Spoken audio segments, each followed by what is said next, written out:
Ba dum ba doo bum ba doo da doo doo doo ba doo da doo da ba doo ba doo da doo doo doo doo doo doo doo doo doo doo doo doo doo.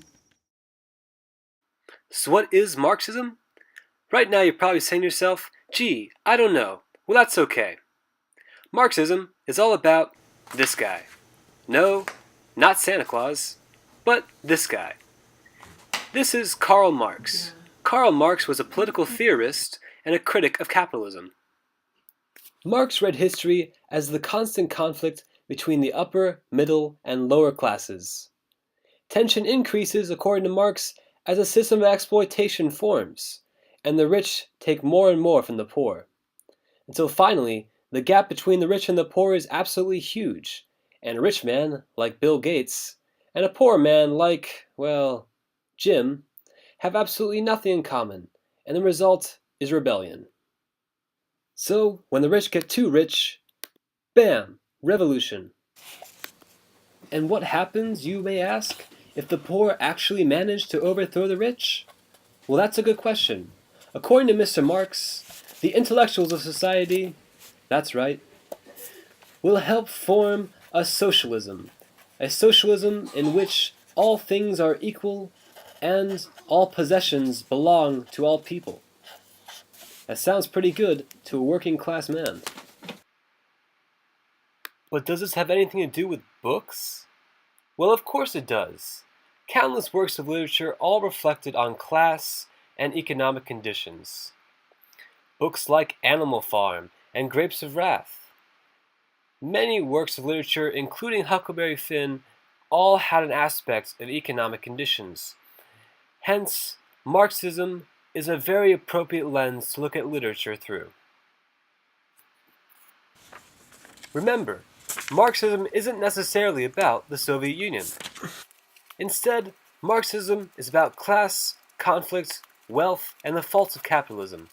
All of these are necessary in analyzing a work through Marxism. But let's bring it back to Huckleberry Finn. There we go.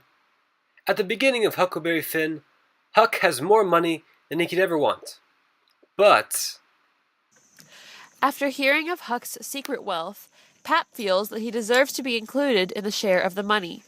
Distribution of wealth is an important idea among socio-economic classes in a Marxist society. Papa?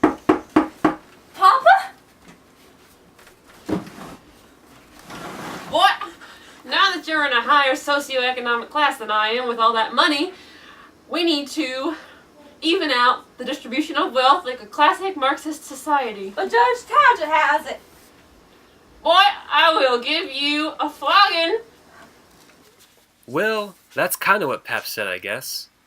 Anyways, so Huck escapes Pap and goes and joins Jim, which also has Marxist implications.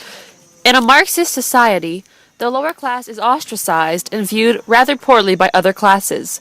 Jim and the slave class represent this division. Huck and Jim then continue their escapes on a raft. There is a sense of equality when Huck and Jim are on the raft together. They both strip naked, sleep in the same vicinity, and share all of their food and belongings, leaving no room for separation of classes to be present. Huck somehow avoids the extremes of both the upper and lower classes. At the beginning of the novel, he is in a wealthy household and has large sums of money saved away, but he still maintains his lower class background. However, he is also never completely aligned with the lower class, as he constantly finds ways to keep money on hand and maintain a small level of superiority. But tension is brought about with the arrival of the king and the duke. Let's talk about them for a moment. Remember, the king and the duke conned the religious revival, ran a fake theater, and also tried to steal money by pretending to be the brothers of a dead man.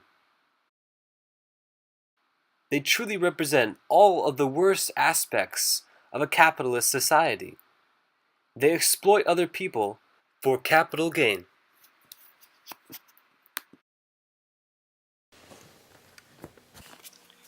Even though the king and the duke are obviously not real royalty, they still act as the upper class. Immediately upon arriving on the raft, they take over the wigwam, where Huck and Jim both slept. This acts as the upper class taking away from the lower class, a major part of Marxist theory. When the townspeople of Arkansas realize they've been tricked by the Duke and the King, they decide to tell others that their show was great, so that everyone in town will have fallen for the scheme and be on a twisted level of equality. That's it. That's all? Yep. Alright, folks. We've been sold. But here's what we're gonna do. We're gonna go out there and we're gonna talk this up so we aren't the fools. And that way they'll all come and we'll all be in the same boat. Through their fake theater business, the king and the duke managed to swindle quite a lot of people out of a good deal of money. This did put a smile on their faces. However, the townspeople were none too pleased. And it was only a matter of time until the people of Arkansas planned their revenge. The king and the duke narrowly escaped, though.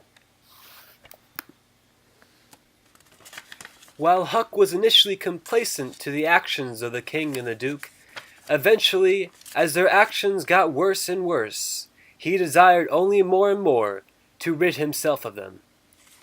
However, the people eventually took care of that for him, as they took the king and the duke away.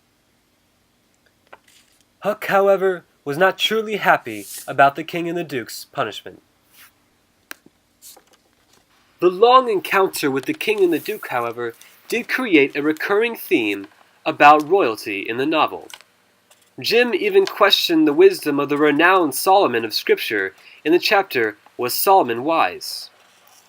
It does reflect a true Marxist spirit against the elites. The authority put upon intelligence is seen when Tom's ideas are given priority because he claims to be a well-read individual.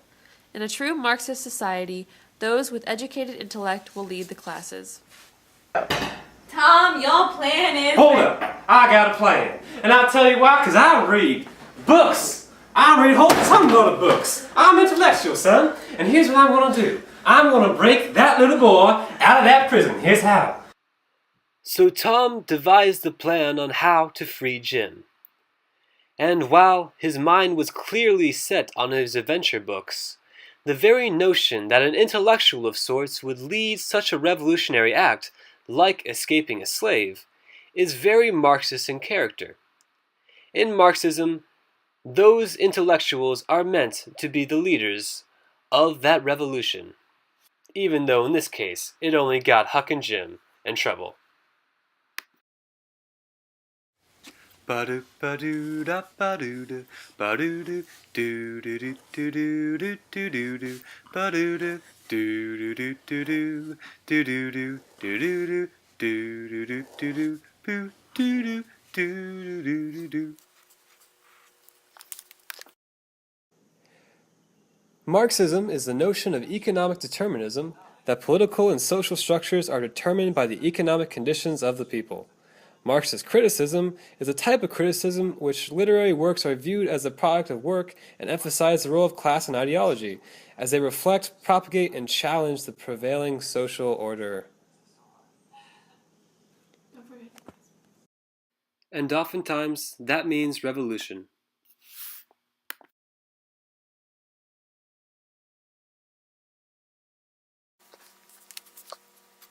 Well, folks, I guess that's the end. I guess this took much longer than we thought it would. 10 minutes is quite a long time. You know what? I think I'm gonna go and play a banjo or something. Alright. Goodbye.